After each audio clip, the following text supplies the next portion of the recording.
And looking to rent an apartment, but deterred by all the hidden fees? You may be in luck.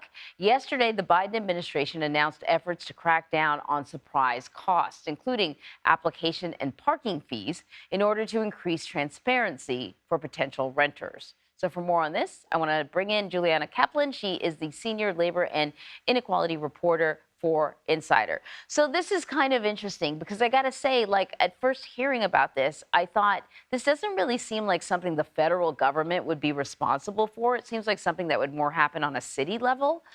So what are the new measures that the Biden administration is proposing to combat hidden fees for renters?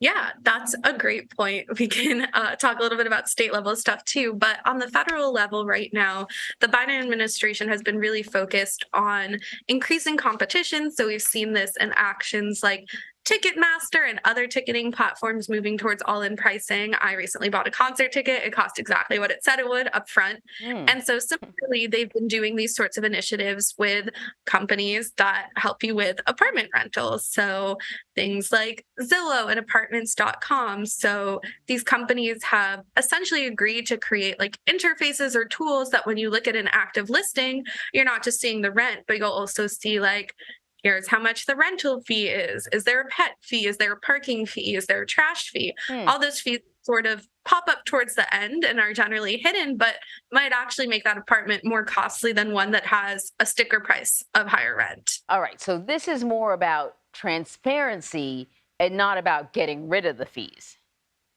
Yeah. So, I think the idea here is that this is a first step. The idea being that it would increase competition. Mhm. So, the Biden administration is hoping that the markets respond. All of a sudden, all of us renters are seeing how much things are going to cost. And the landlords go, oh, shoot, we need to compete to make that look a little bit better and entice new renters. And the idea being that that would then organically bring down fees. But Right. to your point, some states have also enacted legislation that actually directly targets fees. So some states have ones where you can reuse applications, or if your application is not approved, you would get back the fee. That's not going into like a void. Mm. This sort because there are going to be some people listening that are maybe renting in less competitive markets, and they're like, "What are you talking about? What fees are these? Why do you pay for this an application?"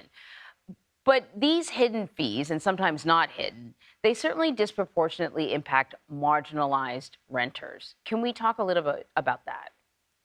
Yeah, absolutely. So when you look at the typical American renter compared to the general population, they're less likely to be white, they're more likely to be LGBTQ.